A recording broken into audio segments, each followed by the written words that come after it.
Welcome back to the Oscar Project Podcast, the show where I discuss Oscar-nominated films year by year. I am your host, Jonathan Eichelberg, and today I'm bringing you an interview with Jonathan Hammond, director of the short film Fireflies in the Dusk.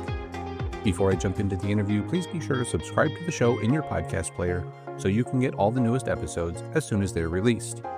If you like the interview and want to hear more, please consider leaving a rating and review in Apple Podcasts or Spotify. Jonathan Hammond is a 3-time Emmy-nominated writer and director. He is the co-recipient of grants from the National Endowment for the Arts, the Joan B. Kroc Institute for Justice and Peace, and 2 KPBS Explorer grants. He has also won the Best Writing Award at the 2016 San Diego International Fringe Festival, and his work was selected for the prestigious New Playwrights Festival at the Old Globe Theater in San Diego. He joins me on the podcast to talk about his short film, Fireflies in the Dusk, which is playing at the Cleveland International Film Festival this spring. Jonathan, welcome to the show. Thank you very much for having me. Excited to be here. Now, I always love a good time travel story, so your film was right up my alley as soon as I started watching it. Where did the idea come from for creating this time travel portal in a desk or a cabinet? Well, just some background on that. Most time travel movies generally have, the hero goes through time with a stated objective, which is to, either save humanity or get his parents together or whatever. And along the way, sometimes they might have a romance, but there's this kind of subgenre of time travel movies that are, like the romantic time travel. And Somewhere in Time comes to mind where, Christopher Reeve sees a picture of a woman from a prior century. And looking at the picture, he falls in love with her. And so he decides to go back in time to be with her. And my writer and I, Ryan Roach, were like, well, we have so many questions. What if you don't get along? Now you're stuck in this other century. And you have the ability to change the course of history and you choose to go on a date. So, to be clear, I love these movies, but there's something inherently absurd about it. And that absurdity and the silliness is just like where we like to play.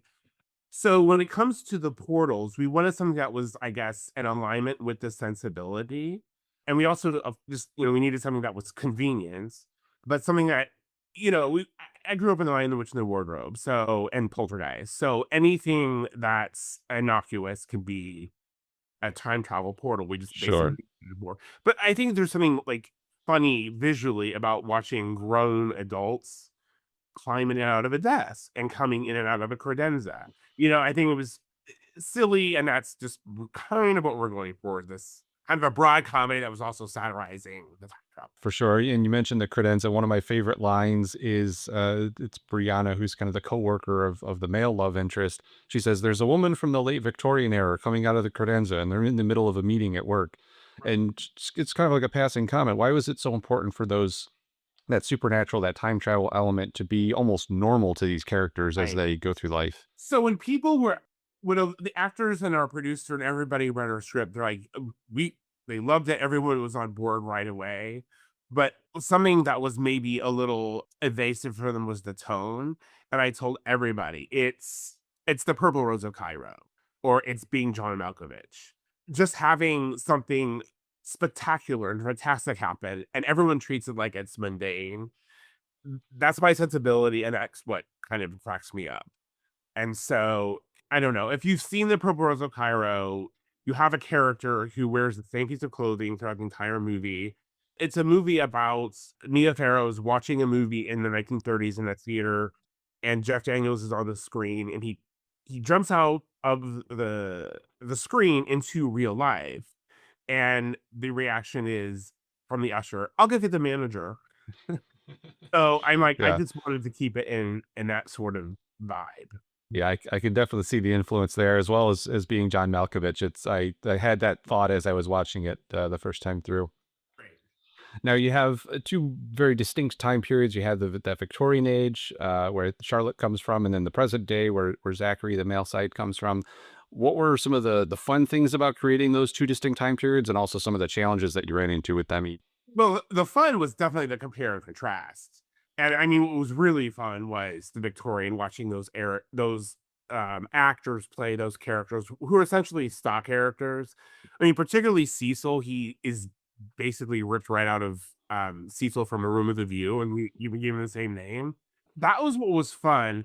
I wouldn't say there was too many challenges except for the dressing of the Charlotte character, because from the time we said go to shoot was really limited, so we didn't have time to have the dresses made. And when you watch the movie, something happens and you realize we are going to need not just one or two versions of the same dress, but like maybe five or six to be safe. And so we had to find a company that had real Victorian dresses and had like five or six versions of them. And we found a company in China.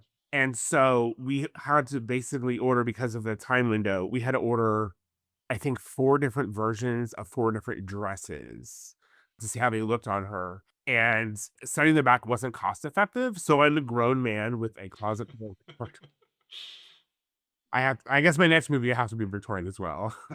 So, and then obviously the film is a comedy. There's so many funny lines. We talked a little bit about the dialogue and kind of these characters playing it straight in this absurd situation, but it does take a little bit of a twist towards the end. I don't want to give anything away, but how did you go about balancing that twist with the comedy that you wanted to portray on screen as well? I think for me as a film viewer, my favorite thing is when a movie takes on a new layer or has, I don't even want to say twist, but it takes on a new meaning or it changes genres. I find that exhilarating and I find that just really, really fun. But what I will say is a twist, if you'll call it that. That's really what the movie's about. And just to lightly touch on it, to not give it away, there is something about, I find a little disturbing in that romanization or fetishization of the past. I'm not talking about like being nostalgic, but there's certain people who want to bring back certain policies or ways of doing things in the past are, I think, maybe dangerous to other people. And so, the movie is not overtly political, but I would say that that's, just kind of thematically commenting on that by saying Sure. it can be dangerous. Yeah. Some things are better left in the past. Exactly, exactly. Yeah, when you see it, hopefully you understand what I'm talking Yep. about. Yep. And touching a little bit on the casting of the film, I thought all of your actors were really great. Nick Ballard as the bro, the present day bro, Emily Goss, the love struck Charlotte, and then you mentioned Cecil earlier. I loved Hal Appleman as Cecil and his new friend Drew. Drogi, I can't Drogi, yeah. Drogi as Martin.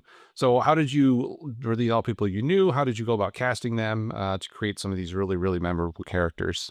Yeah, so I was a San Diego filmmaker and I did videography for a lot of the theater companies down there. So I had a lot of friends who were actors and we had a circle. And I recently moved to Los Angeles and I really didn't know anybody. And our last film was on the festival circuit. And I had seen a movie called 30 Meetings by Dwayne Anderson. And side note, I think that should have at least been nominated for the Oscar. It's incredible. But there was just a bravura performance by Emily Goss. She's nothing. There's nothing about it that made me think, okay, that's Charlotte. But cut to, we're at another festival again, and our movies are screening the same festival. And Dwayne says, I know you like Emily's performance. She's over there. You should go say hi. So I did.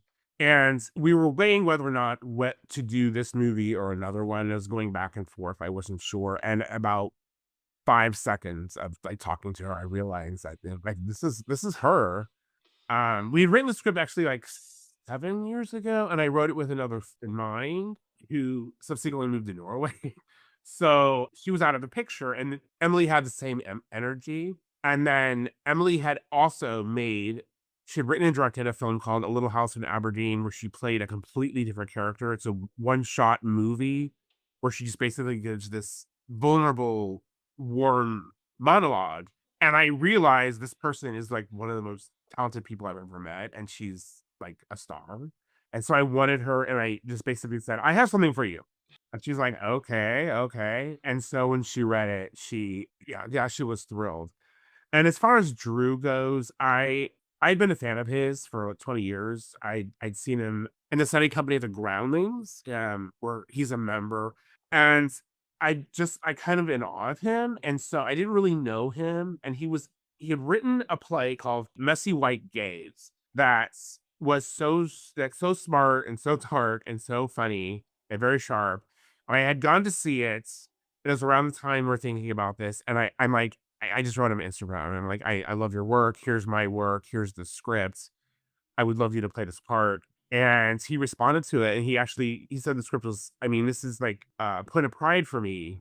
I've carried this with me for a year. He said the script is magnificent, and I'll do it. And I was over the moon. Like I said, I carry that compliment with me today. But the other actor, our producer was Martin Spangers, who he played John Ritter's son on the TV show Eight Simple Rules. And so he's just been in the business for a long time. He has a lot of friends who are actors, and he suggested Hale, he suggested Jake Catapretta, and of course Amy Yasbach was John Ritter's, widow. And so Martin had known her his whole life. And they all responded to the script, and I'm very, very proud of it. My co-writer Ryan is a huge fan of The Magicians, which is the show Hale's on. And so when we found out that he said, I'm interested. Yeah, I'm gonna do this. He's sort of like shaking. He's like, I'm very, very, very lucky, very, very blessed, to have this cast. And we really, really had a lot of fun. How I Man, I really didn't. We just had a couple rehearsals as far as like handling the performers. I just want to make sure we all knew we're on the same page. And that was my note. I basically said, everyone's in the Purple Rose of Cairo. Everyone's in being drama. This is like, oh, somebody came out of a credenza, but this isn't, if you're a little more nonchalant about it than, we would otherwise. Sure. As long as everyone knew we're on the same page, I just kind of sat back and that smile on my face the entire. That's fantastic. Yeah. So what other challenges did you face? You said you had some fun with the two time periods. Were there any major challenges that you ran into making the film? As with every movie, the major challenge is the time. You want more shots. You want more angles. Don't get that on a short film.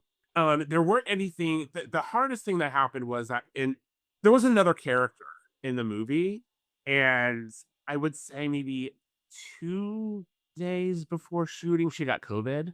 Ah, And so Ryan and I had to basically rewrite the scripts immediately. yeah, Not too much was lost. I mean, the character essentially was lost, but we had to like justify other motivations with other actors to kind of compensate. But that was really the biggest challenge. I will say that otherwise it was a ball. I mean, we really, really had a really, really good time.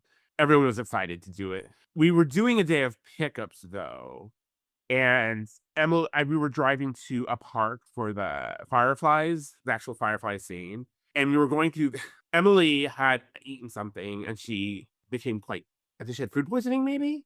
And so we're going through the busiest intersection in Los Angeles. And she said, you have to pull over right now. And I'm like, oh so she no.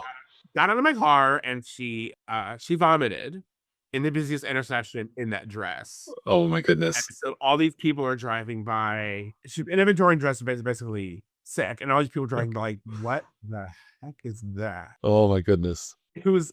I'm like trying to be sympathetic, but I'm also, I can't stop. Right, yeah, that's a sight for sure. Definitely would have slowed me down if I was driving by.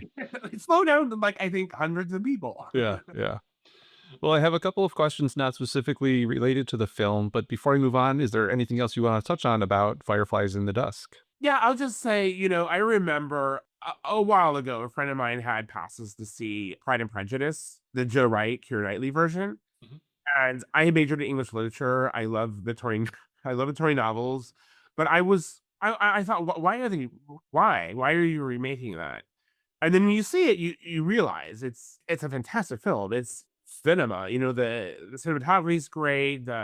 It's lush. The costumes, the acting was phenomenal, and you have these very, very, very, very beautiful people like who are in love. But I couldn't help but be contrarian because I was dragged. And I'm like, in real life, if those were real people, they haven't bathed in 7 days. Their teeth don't look like that. They don't know what fluoride is. And so I don't know, that sort of joke has like followed me. And A Room with a View is one of my favorite movies. I watch it once a year, and every time I watch it, I'm like, Helena Bonham Carter smells. So I guess that's just kind of one of the things I wanted to talk about in the movie is that these time, and that's what you want. You want an escape. But when you see these movies, there's what you see on the surface, and then there's like, what would the reality be? Right. And so I don't know. I guess it's something I wanted to comment on and like have fun with. And that goes, it's a little bit in alignment with romanticizing the past is dangerous.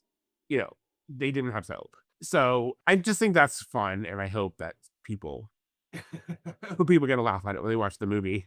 Yeah. Well, this might be the hardest question I asked, but if you had to pick your top 3 films of all time, what would they be? So okay, I'm gonna cheat. Go for it. My 3 favorite movies are Chinatown. That's my favorite movie. I really love Grand Illusion and 2001, but those are not remotely reflective of this movie at all. So I would say I'd want, I also love sort of anarchic broad comedies. And I would, again, since I brought up the Purple Rose of Cairo, so I say totally that's very much in alignment. I think being John Malkovich is, they're even more low key than us. We're a little broader, but that's in alignment. And I don't know, maybe Young Frankenstein. Okay. Yeah. Good set of films there, broad spectrum. Right. Now, a similar type question, if you could invite any 3 movie characters to your next dinner party, who would they be and why? I would invite Jessica Chastain from Molly's Game. I would invite Cary Grant and Rosalind Russell from His Girl Friday, just because I want to sit back and hear the banter, particularly with like Jessica. I just want to hear like things thrown at me, insults, fun facts, all of it, but in a really articulate way. Yeah. I listen to the podcast and I hear people, they say, I would like a villain to come. And I'm like, what are you doing dinner? I don't know. Yeah, I've been surprised how many people have suggested the Joker has come up a number of times.